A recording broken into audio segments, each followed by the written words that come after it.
சரத்குமாருக்கும் எனக்கும் ஒரே ரத்தம். நானும் தனியரசும் என் மாமா நயினார் நாகேந்திரனும் ஒரே ரத்தத்தின் பிள்ளைகள். சீமான் நேத்து வரைக்கும் திமுகவை திட்டிக்கிட்டு இருந்தவர் இப்ப திடீர்னு விஜய் எதிர்ப்பு அப்படிங்கும் போது என்னடா அது நேத்து வரைக்கும் இருந்தாலும் இப்படி பேசினாரு இப்ப இப்படி பேசுறாரு, அப்ப என்ன அர்த்தம்? என்ன அப்ப இவர் எங்கேயோ வேலை போயிட்டாருன்னு அது சீமானுக்கு தான் நெகட்டிவ் ஆகும். தாவேக்கா எதிர்ப்பை சீமான் கையில் எடுத்தா யானை தான் தலையில மண்ணை கொட்டிக்கிட்ட மாதிரி சீமான் தன்னுடைய தலையில மண்ணை கொட்டிக்க போறாருன்னு அர்த்தம். நேற்று வரைக்கும் இவர் இப்படி பேசினாரு, இன்னைக்கு இப்படி பேசுறாரு. இப்போ இதுக்கு பின்னால ஏதோ ஒரு வியாபாரம் இருக்கு, பேரம் இருக்கு. இவர் ஒரு மோசமான நபர், இவருக்கு இனிமே வாக்களிக்க கூடாது, நகர்ந்துருவாங்க. நீட் பிரச்சனை இவ்வளோ பூதாகரம் ஆகும்போது கூட எந்த இடத்துலையும் ஸ்டாலின் அவர்களோ உதயநிதி அவர்களோ போயிட்டு போராட்டம் பண்ணாத நான் பார்க்கல. இவங்க ரெண்டு பேருமே அவ்வளோ சைலண்ட் கொண்டு இருந்தாங்க. இது கரப்பான் பூச்சி ஜனதா கையில் எடுத்து இப்போ தமிழ்நாட்டில் அதை போய் திமுக கையில் எடுத்தா என்ன ஆகும் அப்படின்னா அதனுடைய கிரெடிட் கோஸ் டு சிஜேபி. போராட்டம் ஆர்ப்பாட்டம் எங்கெல்லாம் நடந்துச்சோ அங்கே எல்லாமே இந்த ஜென்சி டிஎம்கேன்னு ஒரு குரூப்பை உள்ளர இறக்கி விட்டாங்க. மார்க்கண்டேயனை போயிட்டு பார்த்துட்டு வந்து உதயநிதி அவர்கள் ஒரு கருத்து சொல்லியிருந்தாங்க. திமுகவில் உள்ளவங்க மேல கைது நடவடிக்கை எடுக்கிறதும் இது மட்டும்தான் தாவேக்காவுடைய ஒரே பணியா இருக்குது அப்படின்ட்டு. ஒரு தமிழ்நாட்டின் முதலமைச்சரை அதுக்கடுத்து நீ சட்டசபையில வா உன் எலும்பை உடப்பேன்னு ஒரு சட்டமன்ற உறுப்பினர் பேசுறதை இந்த அரசு வேடிக்கை பார்க்கணுமா? இவர் பேசியது இவர் ஒரு சட்டமன்ற உறுப்பினருங்கிறதுனால இவரை அரெஸ்ட் பண்ணாம விட்டா நாளைக்கு ஊர்ல எல்லாருமே பேசுவாங்க. இந்திய சுதந்திரத்துக்காக சிறை சென்ற மாதிரி கனிமொழி போய் பாக்குறாங்க, உதயநிதி போய் பாக்குறாங்க, பாவியை சிறையில் அடைச்சிருக்காங்கன்னு சொல்றது இருக்குல்ல, அதை நிச்சயமாக ஏற்க முடியும். அன்புமணி ஒருத்தரை பாராட்டுகிறார் அப்படின்னா அதுக்கு பின்னால் ஒரு கணக்கு இருக்கும். அன்புமணி ஒருத்தரை விமர்சனம் பண்றாரு அப்படின்னா அதற்கு பின்னாலும் ஒரு கணக்கு இருக்கும். என்ன காரணம் அப்படின்னா எங்ககிட்ட 4 எம்எல்ஏக்கள் இருக்காங்க, தாவேக்காக்கு ஆதரவு தர்றோம், சௌமியாவுக்கு துணை முதல்வர் கொடுங்கன்னு இவங்க ஒரு பேச்சுவார்த்தையை தொடங்கி இருப்பாங்க. ஸோ அந்த அடிப்படையில் இந்த டீலுக்கு அவங்க உடன்பட்டிருக்க மாட்டாங்க. பாஜக உட்பட தமிழ்நாட்டில் இருக்கிற எதிர்கட்சிகளுக்கு தாவேக்கா மேல கான்கிரீட்டா விமர்சனம் பண்றதுக்கு எந்த விஷயமும் கிடைக்கல. அதனால இப்ப என்ன பண்றாங்கன்னா இந்த அவர் பச்சை கலர் சட்டை போட்டு போறாரு அது தப்பு, இவர் வெள்ளை கலர் சட்டை போட்டு போறாரு அது தப்புங்கிற அளவுக்கு இந்த உப்பு பெறாத விமர்சனங்களை தான் முன்வைக்கிறாங்க.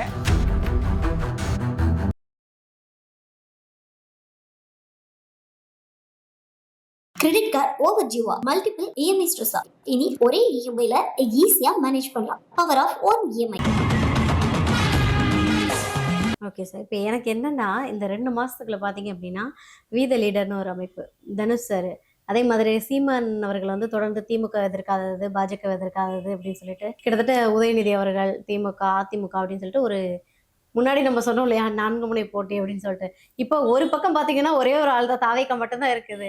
மற்ற 4 முனை யார் அப்படின்னு பார்த்தீங்கன்னா இந்த மாதிரி எதிர்கட்சிகள் எல்லாரும் தாவேக்காவுக்கு அகெயின்ஸ்டா இப்போ செயல்பட ஆரம்பிச்சிருக்காங்களோ அப்படின்ற ஒரு பார்வை இருக்குல்ல. இப்படின்னு சொல்லிட்டு அவங்களுக்கு எதிரிகளை தான் அதிகப்படுத்திட்டு போறாங்களோ, இன்னும் பேர்டன்ஸ் விஜய் சார் பக்கம் அதிகமாக்க ட்ரை பண்றாங்களோன்ற ஒரு பார்வை இருக்குல்ல. இல்ல அப்படிலாம் கிடையாது.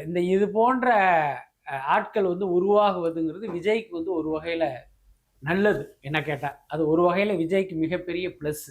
இப்போ பாருங்க, சீமான் நேற்று வரைக்கும் திமுகவை திட்டிக்கிட்டு இருந்தவர் இப்போ திடீர்னு விஜய் எதிர்ப்பு அப்படிங்கும்போது மக்கள் அவர் சொல்றதை நம்பி அவங்க விஜயை வில்லனா பார்க்க மாட்டாங்க. என்னடா அது நேற்று வரைக்கும் இருந்தாலும் இப்படி பேசினாரு இப்ப இப்படி பேசுறாரு, அப்ப என்ன அர்த்தம்? என்ன அப்ப இவர் எங்கேயோ வேலை போயிட்டாருன்னு அது சீமானுக்கு தான் நெகட்டிவ் ஆகும். ஏன்னா அதுக்கடுத்து சீமான் பின்னால் திரண்ட கூட்டம் இருக்குல்ல, இன்னைக்கு ஒரு 19 லட்சம் பேர் ஓட்டு போட்டிருக்காங்கல்ல, அவங்களும் பாத்தீங்கன்னா எதிர்காலத்துல சீமான் கிட்ட இருந்து நடைய கட்ட ஆரம்பிச்சிருவாங்க. நேற்று வரைக்கும் இவர் இப்படி பேசினாரு, இன்னைக்கு இப்படி பேசுறாரு, அப்ப இதுக்கு பின்னால ஏதோ ஒரு வியாபாரம் இருக்கு, பேரம் இருக்கு, இவர் ஒரு மோசமான நபர், இவருக்கு இனிமே வாக்களிக்க கூடாது, நகர்ந்துருவாங்க. சொல்ல போனா தாவேக்கா எதிர்ப்பை சீமான் கையில் எடுத்தா யானை தான் தலையில மண்ணை கொட்டிக்கிட்ட மாதிரி சீமான் தன்னுடைய தலையில மண்ணை கொட்டிக்க போறாருன்னு அர்த்தம். அதுக்கப்புறம் நீங்க சொல்ற அண்ணாமலை, அவர் நேற்று வரைக்கும் பாஜக கட்சியில இருந்தாரு, ஒரு மதவாத அரசியலை கையில வச்சிருந்தாரு, தமிழ்நாட்டு விவசாயிகளுக்கு எதிரான பாஜகவின் நடவடிக்கைகளுக்கெல்லாம் ஆதரவு குரல் கொடுத்தாரு. அவர் இன்னைக்கு மதவாதத்துக்கு எதிராகவும் விவசாயிகளுக்கு ஆதரவாகவும் பேசும்போது மக்கள் முட்டாள் கிடையாதுல்ல. இப்ப நேற்று வரைக்கும் இப்படி பேசிட்டு இன்னைக்கு இப்படி பேசுறாரு அப்படின்னா இப்ப இவரை யார் இயக்குறா, அப்ப இவருடைய நோக்கம் என்ன அப்படின்னு மக்களுடைய கோபம் அவங்க மேலதான் திரும்பும். அப்புறம் அதே நபர் விஜயை விமர்சிக்கும் போது ஓ யோக்கியது எங்களுக்கு தெரியாதான்னு தான் மக்கள் கேட்பாங்க. என்ன அதே மாதிரி நாளைக்கு தனுஷை உருவாக்கி இதே மாதிரி விஜய் முன்னால நிறுத்தினாலும் மக்களுடைய எண்ணம்ங்கிறது இதுவா தான் இருக்கும். அதனால இவர்கள் எல்லாமே விஜய வீழ்த்துகிற சக்தி கிடையாது, அதுல எந்த மாற்றம் இல்லை. சொல்ல போனா விஜய் இன்னும் வளருவதற்கு இவங்க எல்லாம் காரணமா இருப்பாங்க. ஓகே. எல்லாத்துக்கும் மேல பேசிக் சைக்காலஜி என்னன்னா, ஒரு 10 பேர் ஒருத்தனை திட்டும் போது மக்களுடைய அனுதாபம் என்னன்னா, அந்த ஒரு ஆள் மேல போயிடும். என்னடா இத்தனை பேர் சேர்ந்து ஒருத்தனை திட்டுறீங்களே அப்படின்னு தானே மக்கள் நினைப்பாங்க. அதனால இது எல்லாமே விஜய்க்கு பிளஸ் ஆகத்தான் மாறும். அதே நேரம் தாவேகா இன்னைக்கு ஆட்சியில இருக்காங்க, அவர்கள் தொடர்ந்து தவறு செய்தால் அது தாவேகாக்கு நெகட்டிவா மாறும். சரி, இப்போ திமுக அரசு எல்லாருக்குமே தெரியும். அவங்க ஆட்சியில் இருந்தப்பவும் சரி, இல்லைன்னா எதிர்க்கட்சியாக இருந்தப்பவும் சரி, நிறைய போராட்டங்கள் எடுத்தாங்க, நிறைய போராட்டங்கள் பண்ணாங்க. ஆனால் இப்போ நீட் பிரச்சனை இவ்வளோ பூதாகரம் ஆகும்போது கூட எந்த இடத்துலையும் ஸ்டாலின் அவர்களோ உதயநிதி அவர்களோ போயிட்டு போராட்டம் பண்ணாதான் நான் பார்க்கல. நீங்கள் பார்த்தீங்கன்னு தெரியல. ஏன்னா அவங்கெல்லாம் வந்து அந்த நீட்டை எதிர்க்கிறோன்னு பல இடங்களில் போராட்டம் பண்ணதை நம்மளால பார்க்க முடிஞ்சுச்சு. ஸோ மேக்சிமம் நம்ம எல்லாரும் பார்த்த வரைக்குமே எதிர்க்கட்சியாக இருந்தால் அவங்க பயங்கரம் போராட்டத்தை எடுப்பாங்க, இந்த மாதிரி தான் பார்த்துருக்கோம். ஆனா ஏன் இவங்க 2 பேருமே அவ்வளவு சைலண்ட் மோட்ல இருந்தாங்க? ஆக்சுவலி நான் அதை பத்தி யோசிக்கும் போது எனக்கு என்ன தோணுச்சு அப்படின்னா, இந்த விவகாரத்தினுடைய முதல் பொறி வந்து கரப்பான் பூச்சி ஜனதா கட்சி. ஆமா. சிஜேபி தான் இதை கையில் எடுத்தது. அதுதான் முழுக்க ஒவ்வொரு மாநிலத்துக்கும் பரவுச்சு. இப்ப தமிழ்நாட்டில் அதை போய் திமுக கையில் எடுத்தா என்ன ஆகும் அப்படின்னா, அதனுடைய கிரெடிட் கோஸ் டு சிஜேபி. புரியுதா இல்லையா? அதனால என்ன பண்ணாங்க, இவங்க அப்படியே அடக்கி வச்சிட்டாங்க. பட் அதே நேரம் என்ன பண்ணாங்கன்னா, இந்த நீட்டு எதிர்ப்பு போராட்டம் ஆர்ப்பாட்டம் எங்கெல்லாம் நடந்துச்சோ அங்கே எல்லாமே இந்த ஜென்சி டிஎம்கேன்னு ஒரு குரூப்பை வந்து உள்ளர இறக்கி விட்டாங்க. ஏன்னா அவங்க உள்ள போனதுக்கு பிறகுதான் அங்க விஜய் குறித்த விமர்சனங்கள்லாம் வர ஆரம்பிச்சது. ஸோ அதை வந்து இவங்க என்ன பண்ணாங்கன்னா, அவங்களுக்கான மைலேஜா திருப்புவதற்கு ட்ரை பண்ணாங்க. அதுக்குள்ள அது வந்து முறியடிக்கப்பட்டுருச்சு. இது வந்து ஒரு அரசியல் சார்பற்ற போராட்டம், இங்க நீங்க எல்லாம் உட்காந்துட்டு கலாட்டா பண்ணாதீங்கிற மாதிரி இருப்பவர்களே அதை எதிர்க்க ஆரம்பிச்ச பிறகு இவங்க சைலண்டா அப்படி நகர்ந்துட்டாங்க. ஒருவேளை அப்படி ஒரு எதிர்ப்பு வராமல் இவங்களுடைய வாய்ஸ் வந்து கொஞ்சம் பெரிய அளவுல இருந்துச்சு அப்படின்னா, மெல்ல வந்து கரவேட்டிகள்லாம் அங்க உட்காந்து அது திமுகவுடைய போராட்டமா அது மாறி இருக்கும். அதுக்கு இடையில என்னாச்சுன்னா, அங்க வந்து தர்மேந்திர பிரதான் பதவி விலகியதை தொடர்ந்து அங்க டெல்லியிலேயே வந்து அந்த போராட்டம் வந்து வாபஸ் வாங்கப்பட்டதால் இது வந்து முடிஞ்சிருச்சு. அதுதான் காரணம்னு நான் நினைக்கிறேன். Okay sir, okay sir. So இப்போ இவ்வளோ போராட்டத்துக்கு ஏன் போகலைன்ற ஒரு கேள்வி இருந்தது.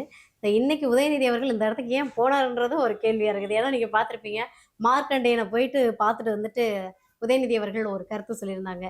திமுகவில் உள்ளவங்க மேலே கைது நடவடிக்கை எடுக்கிறதும் இது மட்டும்தான் தாவேக்காவுடைய ஒரே பணியாக இருக்குது அப்படின்ட்டு. ஏன்னா இவங்க தான் வந்து ஜெயிலில் இருந்த செந்தில் பாலாஜி அவர்களுக்கு வந்து இலாக்கா இல்லாத அமைச்சராக உட்கார வச்சாங்க. இப்போ முதலமைச்சர் அதை அவதூறு பேசின ஒருத்தரை போயிட்டு வேலை மனுக்கிட்டு இங்கேருந்து பாளையங்கோட்டையில போய் பார்த்துட்டாங்க. என்ன மாதிரியான அரசியல் மனநிலையில திமுக இருக்கு சார்? அதாவது முதல்ல ஒண்ணு புரிஞ்சுங்க, முன்ன வந்து பாத்தீங்கன்னா எல்லாமே ஒரு செய்தியாக அச்சு ஊடகங்கள்ல வரும். இப்ப இந்த விஷயத்தை எடுத்துக்கோமே, விளாத்திக்குள்ள எம்எல்ஏ விஜயை பத்தி பேசினாரு, அதனால கைது செய்யப்பட்டார்னு ஒரு செய்தி வரும்.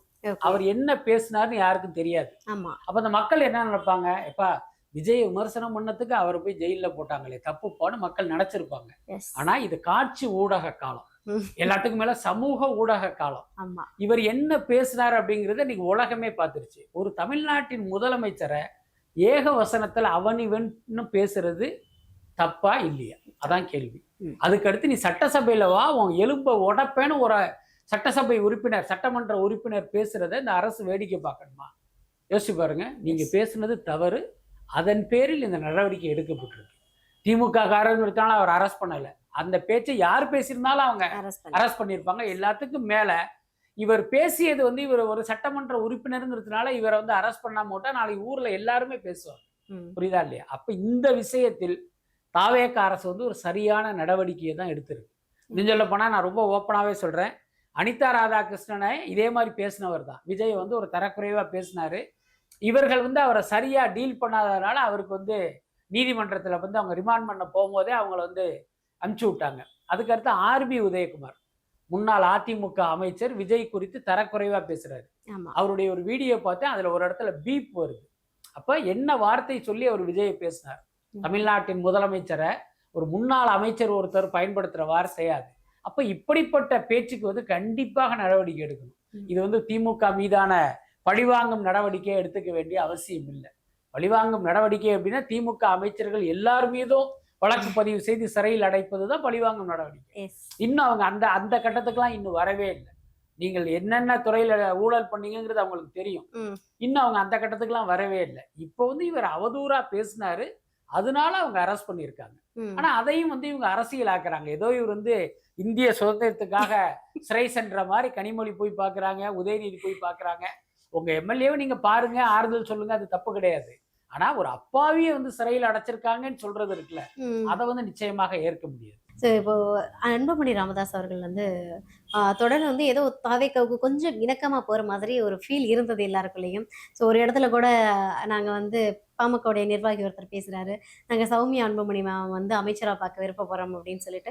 இது எல்லாமே ஒரு இணக்கமா போற ஒரு சூழ்நிலையா தான் நம்மளால பார்க்க முடிஞ்சது. ஆனா திடீர்னு இன்னைக்கு வந்துட்டு அன்புமணி சார் தாவேக்கா அரசு வந்து ரொம்ப மெதுவா நடந்துகிட்டு இருக்குது. இதை வந்து இளைஞர்கள் பார்த்துக்கிட்டு தான் இருக்காங்க. அவங்க கிட்ட ஆரம்பத்துல திமுக எதிர்ப்புல இருந்த வேகம் இப்ப இல்ல, குறைஞ்சிருக்கு அப்படின்றாங்க.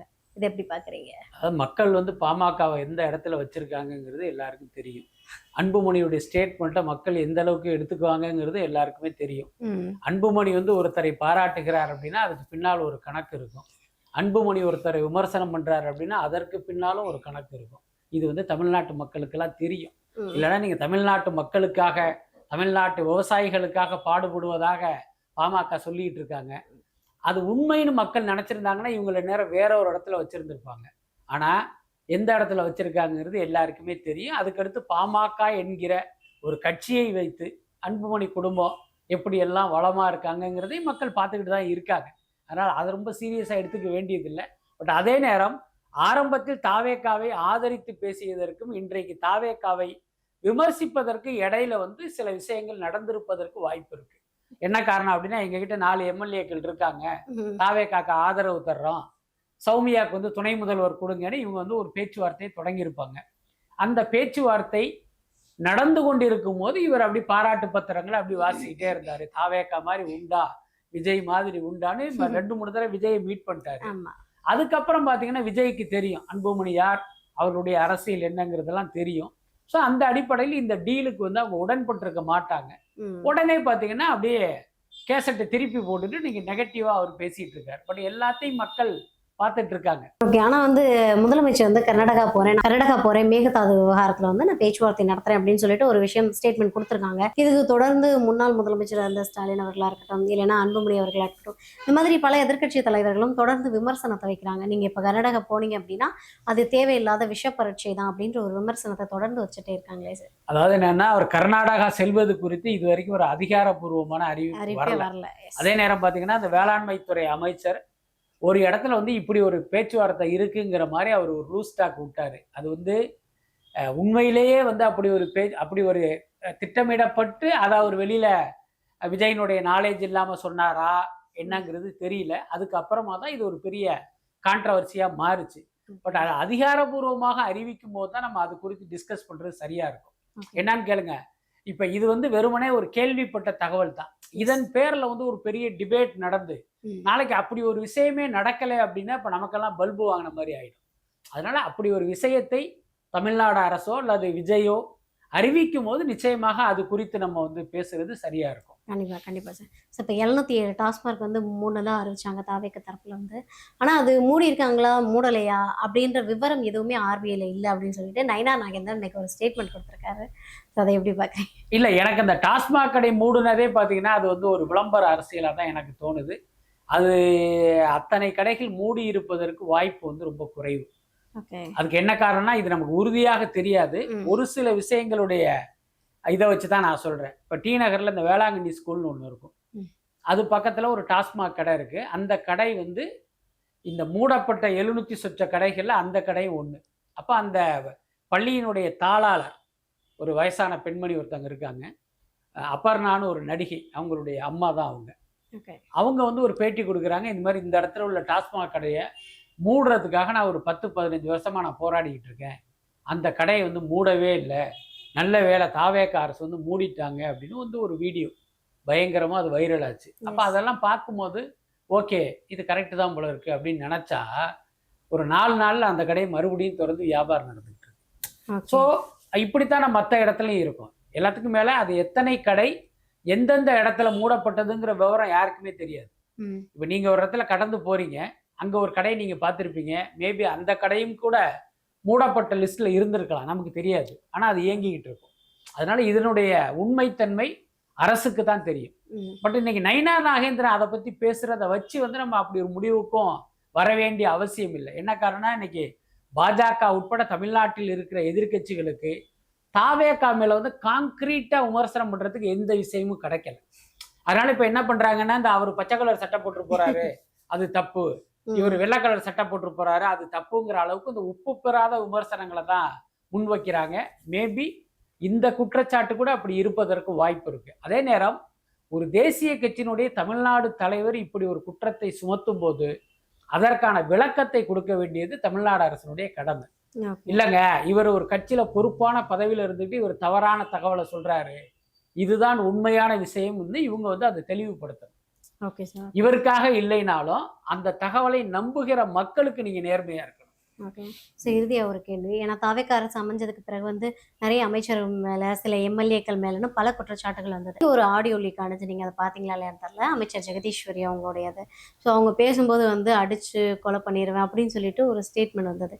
இது எந்த அளவுக்கு உண்மைன்னு தெரியல. பட் தொடர்ந்து தாவேக்கால இருக்கக்கூடிய அமைச்சர்கள் எம்எல்ஏக்கள் எந்த மாதிரியான நடவடிக்கையில் இருக்குது அப்படின்றத வேற யாரோ கண்காணித்து இந்த மாதிரி வெளிப்படுத்துகிறாங்களா, இல்லை இது நடந்துகிட்டு இருக்கக்கூடிய உண்மையான நிலை தானே சார்? அதாவது ஒன்று புரிஞ்சுங்க, இது திமுக அதிமுக ஆட்சி காலத்தில் அந்த கட்சியினுடைய நிர்வாகிகளுக்குள் நடந்த விஷயங்கள் தான். அன்னைக்கு இதெல்லாம் பெருசா வரல. ஆனா இன்னைக்கு தாவேக ஆட்சிக்கு வந்த பிறகு இவர்களுடைய கான்வர்சேஷன், இவர்களுடைய செயல்பாடுகள் எல்லாமே விமர்சனத்துக்கு உள்ளாவதுக்கு காரணம் என்னன்னா, இவங்களுக்கு அரசியல்ல ஒரு பெரிய அனுபவம் கிடையாது. ஒரு விஷயத்தை எப்படி டீல் பண்றது, ஒரு விஷயத்தை எப்படி பேசுறதுன்னு கூட தெரியாத அனுபவம் இல்லாதவர்கள் இவங்க. அதனால இவங்க வாயை திறந்தாலே ஏதாவது ஒரு பஞ்சாயத்து இந்த மாதிரி மாட்டிக்கிறாங்க. பட் அதே நேரம் இந்த விமர்சனங்கள், இந்த மாதிரியான குற்றச்சாட்டில் வருகிற எல்லாரையுமே விஜய் பார்த்துக்கிட்டு இருக்காரு. அதுல மாற்றமே இல்லை. இப்ப பாத்தீங்கன்னா சீக்கிரமே ஒரு அமைச்சரவையில் ஒரு மாற்றம் நடக்க போகுது. தவறு செய்த அமைச்சர்கள் எல்லாருமே கட்டப்படுவாங்க. அதுல எந்த மாற்றமே இல்லை. அதுதான் சரியான நடவடிக்கையும் கூட. நான் ஒரு 20 பேரை 30 பேரை நான் அமைச்சராக்கிட்டேன், அதனால அவங்க என்ன தப்பு பண்ணாலும் 5 வருஷம் மக்கள் பார்த்துக்கிட்டு தான் இருக்கணும்லாம் இல்லாம தப்பு பண்ணா மாத்திருவோங்கிற அந்த நிலைமை வரணும். அப்பதான் இருக்கிறவங்க கொஞ்சம் பயத்தோட ஒரு நேர்மையாக செயல்படுவாங்க. கிட்டத்தட்ட அப்படியான ஒரு நடவடிக்கை இவர் கண்டிப்பா எடுப்பாரு. அதே நேரம் இப்ப அந்த வெளியாகிற ஆடியோக்கள்லாம் இருக்குல்ல, அதுல அப்படி பேசுறது கரெக்ட் தான். ஆனா அதுக்கு முன்ன என்ன இருந்தது பின்ன என்ன இருந்தது நமக்கு தெரியாது. புரியுதா இல்லையா? அதனால இதை வச்சும் இதுதான் நடந்திருக்குங்கிற ஒரு முடிவுக்கும் நம்ம வந்துட முடியாது. கண்டிப்பா. மீண்டும் ஒரு நேர்காணல சந்திக்கிறேன். நன்றி சார். நன்றி. கிரெடிட் கார்டு ஓவர் ஜீவா மல்டிபிள் இஎம்ஐ ஸ்ட்ரெஸ். இனி ஒரே இஎம்ஐல ஈஸியா மேனேஜ் பண்ணலாம். Power of one EMI.